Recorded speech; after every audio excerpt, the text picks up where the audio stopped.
Good afternoon, everyone. First of all, let me introduce myself. My name is Pipatphon Lapamonpinyo. I'm a faculty member from Mahidol University, and actually from the cluster of Logistics and Rail Engineering. And today, I'm proudly to present the emerging technologies included Internet of Things, Big Data, AI, and Machine Learning in the digital railway. And here's the outlines of my presentations today. I will start with the overview of the emerging technology in the modern railways, and then I will talk a little bit about the benefits of the big data with the use of AI and machine learning in digital railway.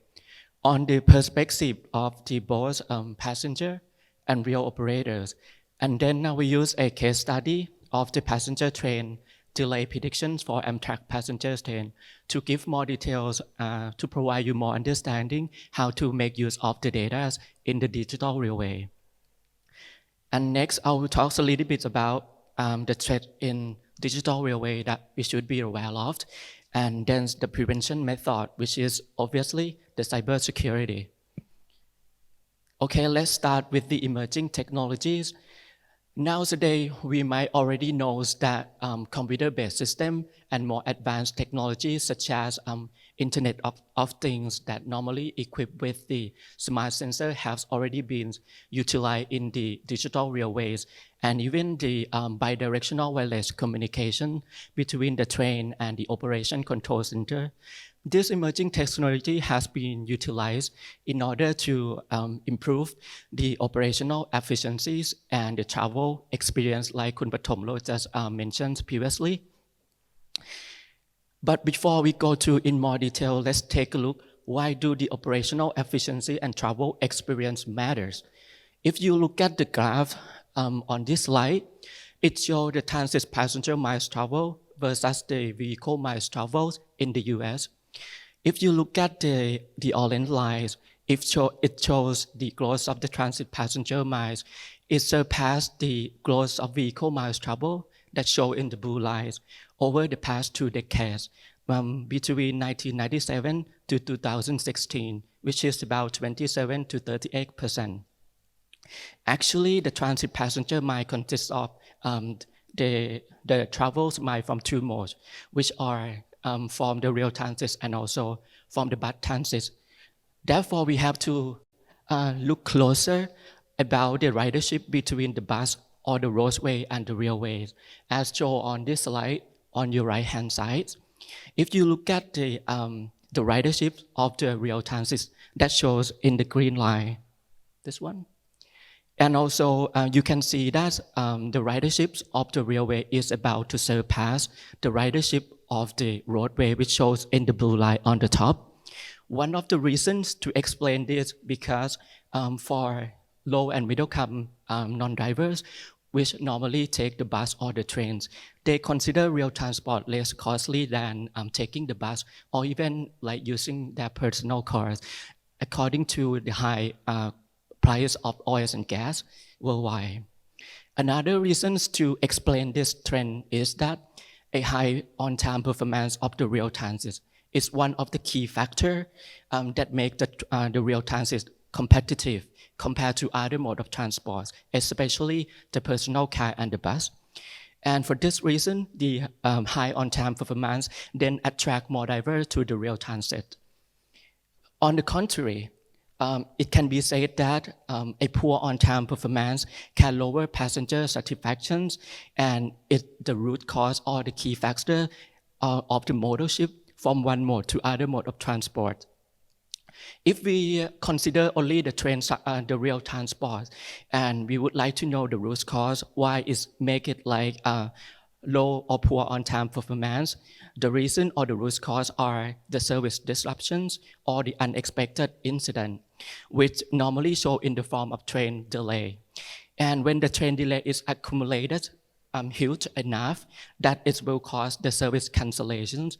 Let's imagine if you would like to go from your homes and to the office during the rush hour, and you decided, okay, rail is more reliable than other mode of transport. But if the train stops at the beginning and at the middle between the stations, this will frustrate the passenger a lot, right? Therefore, it will lower the customer satisfaction a lot. That leads to the motorship. And for this reason, one of the solutions that I would like to introduce that we can make use of the benefits of the emerging technology such as Internet of Things, Big Data, AI, and machine learning to improve the operational efficiency and the travel experience. Okay, let's take a look at the benefits of the emerging technology. Actually, the benefits of using emerging technology can be divided into like two main perspectives. First, as for the passenger, this information or this technology can be used to improve the travel experience. According to the study of the in Glasgow, UK, and the study in California, USA, it shows that when the customer can get access to the real-time information, such as the current locations and throughout the applications, websites, passenger information screen, even on the train and on the stations, this can help improve the customer satisfaction because, for example, if they can get access to the real-time information and if the train stop or there is the service disruptions, they can adjust their travel plan in time so that it will minimize the negative impacts of their connecting flight or whatever activity that they would like to do after take off the train. And even more if the passenger can get access to the internet on board for free, for example, like the Amtrak passenger train in the US. From the study, it showed that this increased this customer satisfaction a lot, and this will result in a high number of ridership. As for the rail operators, they can make use of the emerging technology, I mean the data that they collected from the Internet of Things and smart devices in order to improve the operational efficiency, such as to increase the capacity without upgrading the infrastructure or the existing devices. Moreover, they can also use the data collected from the system or from the smart device to increase the on-time performance by building the forecasting model. They can use to build the forecasting model to estimate the train delay, the dwell time, or even the more accurate arrival time. For the next slide, I will talk in more details about how to build a passenger train prediction model in order to provide you a better pictures of how to use this data to build the forecasting model. Moreover, the rail operator can also use the data to estimate the passenger density or demand on a special occasion, for example, during Songkran days, during the New Year Eves, and during the Mother or Father days, for example. This will help improve their efficiency and services during the decision-making process a lot.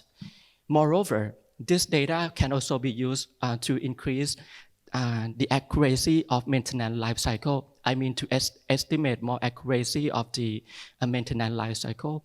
Even though we know that the rail operators know the maintenance life cycle of each device, right? However, due to the severe conditions, severe weather, or the climate change that's not normally nowadays, it might shorten the lifespan of some devices. For this reason, if you use the real data that collected from the system instead of use the paper-based inspection sheets, this will help the rail operator estimate the exact maintenance life cycle, and this will help to avoid service disruptions that's caused by the failures of the device and infrastructure. Next, let's talk about the approaches to estimate the passenger train delay. As I mentioned before that I will use the case study of passenger train delay prediction model as an example. The approach to build the forecasting model, especially to estimate the passenger delay, there are two main methods, which are the simulations and data-driven method. They have both advantages and disadvantages, so it depends on which one suitable more. Let's take a look at the simulation method on your left-hand side. The advantage of the simulation method can incorporate the interactions between the trains, while the data-driven cannot do that. Therefore, it means that each line requires different model calibrations in order to estimate the passenger train delay in different operational conditions. That means it will be like a time consuming compared to the data driven that can consider several inferential factors that affect the train delay. And when you calibrate the models, I mean the data-driven models, it uses only the two historical train delays. That means it makes this model applicable or more suitable for the complex and large-scale rail networks such as Amtrak and even like Thai railways. As a result, because it requires less calibrations, that means it will be less time-consuming. And next, let's talk about the concept of building data-driven modelings.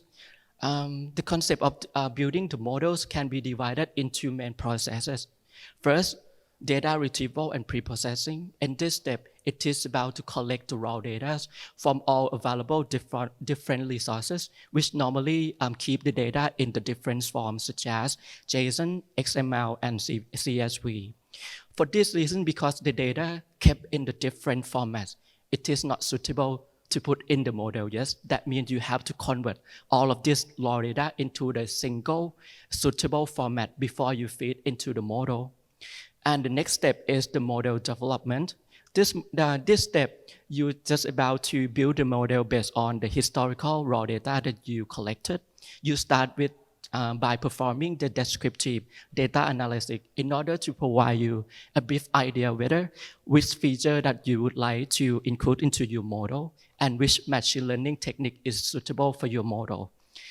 And then after you select the feature, select the method, the machine learning method that you would like to build, you just fine-tune the hyperparameter, train, validate, or test your model until it reaches the highest performance, but not to overfit. Otherwise, if your model is too overfit, it cannot be used to predict the data outside the data that you use to train your model. Next, I will use a case study that the model that I used to build for Amtrak passenger train. It is a passenger train delay prediction model for the Amtrak. In this model, I used two different types of data. The first one is the endogenous data, and the second one is heterogeneous data. The endogenous data means the data that you can derive to be the delays or it is directly affect the delay. And it is typically can be retrieved from the real operator's computer system.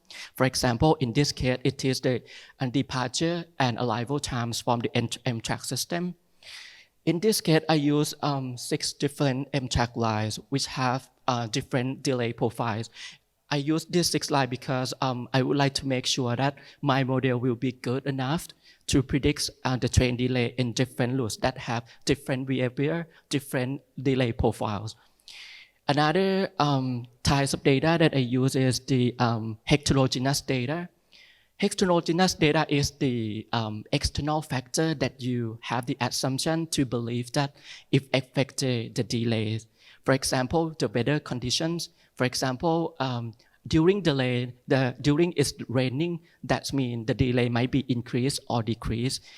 Another one that I consider is the calendar-related information, because think about during the Songkran Day in the Bangkok, the ridership supposed to be less than the population, the ridership during the normal service, right?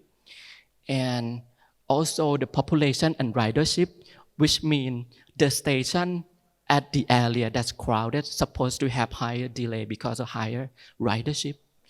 And also the infrastructure and geography information such as the distance between origin and destination. And here's all of the more details of the data that I used to include into this model. I already talked about this in the previous slide, but for the weather information, it depends on the source of data that you can retrieve. For me, I retrieve the data from the weather underground. At the beginning, it's the free access, but after IBM took over, it's not free at all. But I believe that there also be the free source of information that we can still use to conduct our research or use in our work. And as for the weather information, you can consider whether the rain indicator, the temperature, the heat index, wind chill, or even your visibility. And next, as for the machine learning methods, I would like to say there is no absolute solution whether which machine learning would be the best or would be performed better than other. This is because it depends on the characteristic of your data sets. But here is the list of the machine learning method that most commonly used in this area. The first one is support vector machine. The second one, decision tree. The random forest, which is the advanced versions of the decision tree. The gradient boosting machine, which is another advanced versions of the random forest. And the recent one, the neural network, which can be the simple versions, multi-layer perceptron, or the advanced version that deal with the time series, which is the deep learning network, such as LSTM. If you think about the neural network, just think about something behind the ChatGPT that they use the neural network. Like I said before, I cannot say that which technique will be better or will be suitable for your data. So you have to perform the descriptive data analytics first.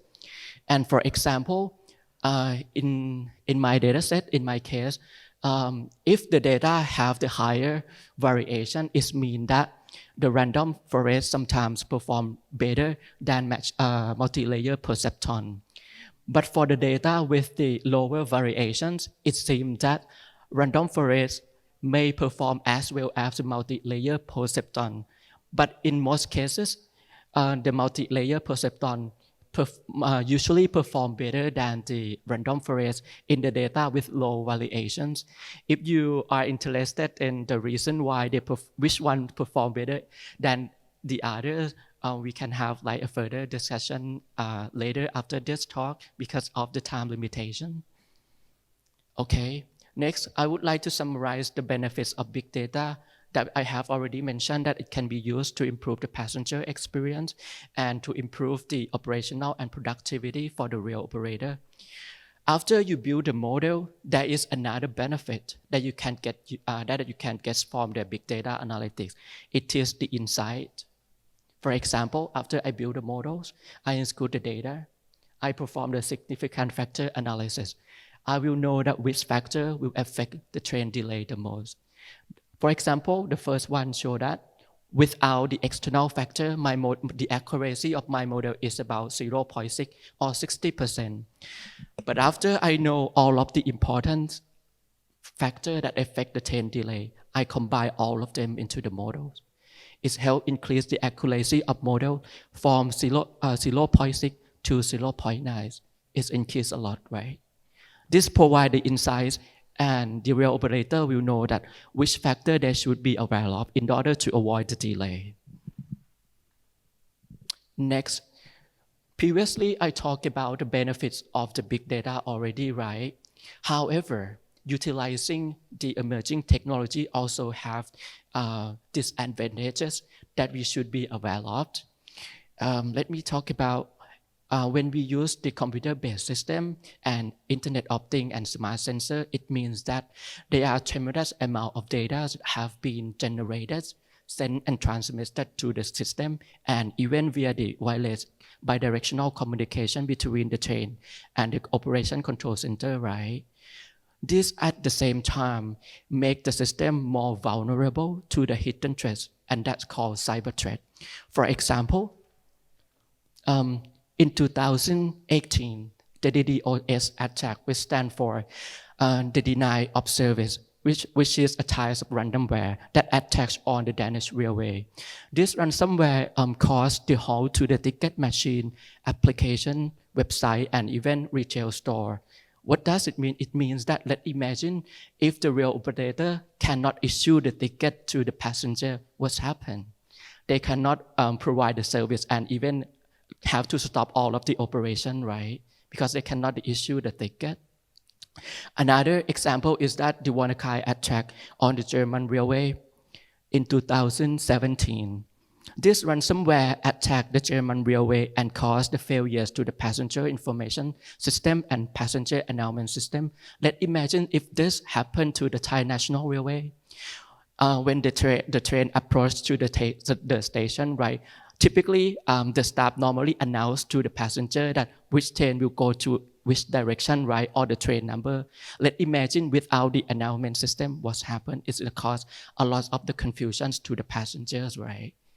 Okay. Therefore, it is obvious that the cyber threat can cause a lot of damage to the rail operator, ranging from the infrastructure, operation and service, system performance, and in the worst case scenario that we don't want it to happen, it can be the cause or the risk of death or the injury that we have already know that just happened in India.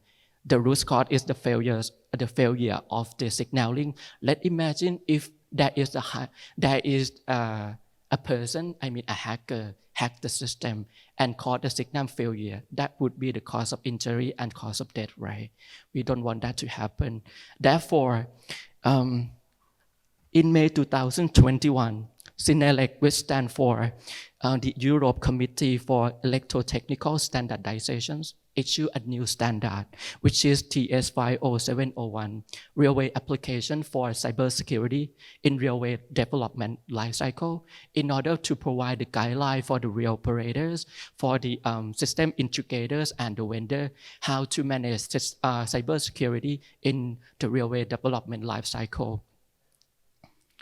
And this picture shows the conceptual models or the concept of the new standard.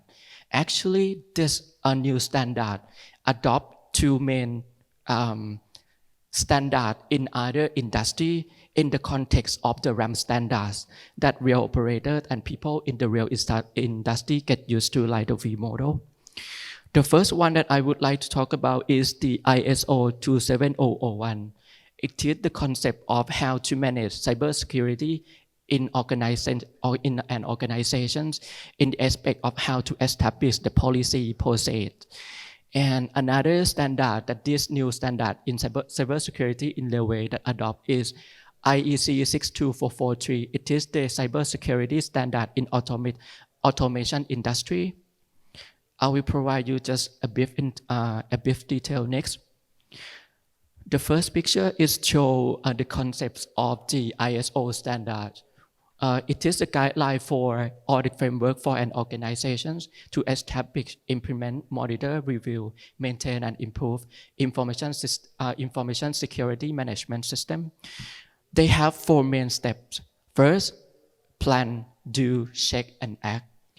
Plan means it provides the guideline how to establish the policy and procedure for the organization, how to manage the cybersecurity in their organizations, do how to execute according to the plan that they have just established, and check and act. That means check whether they execute according to the plan or not, and if they find the flaw and it needs, like it still make the system or their organizations weak or can be threatened by the cyber attack, they have to go back to revise their procedure and policy to make their system and organization more secure from the cyber threat, even from the inside and outside. Another one is the ICE 62433, which is the guideline about cyber security for operation technology in automations and control system. This standard has been referred by the new standard in railway in the context of how to differentiate the security levels, because in an organization, each area needs different security level. Let's imagine the security level at the control room supposed to be higher than the security level at the ticket vending machine, right? Because at the operation control center can get access to the signalings to the train. That's supposed to be higher secure. And this standards talk about, I would like to provide you a common scenario in other industries so that you can see the clearer picture. Has anyone go to the bank nowadays in order to perform the financial transactions? Probably not, but let's imagine if you go to the bank, if you would like to transfer the money at the teller, for example, less than 10,000 baht, you will see that the teller can perform that transaction for you immediately, right? But if you would like to make a financial transactions beyond their authorization, have you ever noticed that sometimes they call their supervisor to provide the authorizations? For example, if you would like to transfer the money like 1 million baht, they have to ask for their supervisor to provide them the authorization in order to perform that financial transaction for you. This is about how to define the security level in each area, and each worker have the different like worker level. That means they're supposed to have different accessibility to the system. Like I'll give an example about the banking. Conclusion. As we know that we can take advantage of the emerging technology to improve the operational efficiency and to enhance the passenger's travel experience, right? But at the same time, using the emerging technology can cause the system vulnerable to the cyber threat. Therefore, it is about time today that we have to put that we have to be aware of cyber security. As being said, prevention is better than cure. And thank you so much for your time and attention today. Thank you so much, Dr. Pipatphon, for giving us an insight into the use of the data analytics on the railway and also the threat of the cyber security that could happen. Okay, I'm interested in the machine learning for applications in maintenance. So like you have mentioned that you have collect the real data so that you will have the more precise in result. So I'm wondering that how would you determine which parameter is critical for measurement? Like I think the physical parameter is very minimal, like for example, the like type of the train, type of the view, the year that the train operates, and many much more. Or as you mentioned that the weather and the climate, or it is the best way to collect everything as we possible, or we just can choose some critical of them. Yes, that's a very good question, and that actually my answer is I don't know. But there is a way to help you to know which data will be suitable for your models. Like I mentioned before, you're supposed to do descriptive analysis, to plot the graph, to use the pair plot, to see the 10. For example, if your x-axis is the parameters, you have to see the y-axis, which one that's caused tear and wear most, for example. And you try to include each of them that you suspected it will affect the maintenance life cycles into the models. Like I did, the weather information, I don't know which one. I just use the pair plot and I put it one by one and see, for example, this one. At first, I thought that the rain will affect the train delay, but after I include the model and I see that the accuracy of the model doesn't improve at all. That means this factor or this feature doesn't have any significance, so that I can exclude them from the model.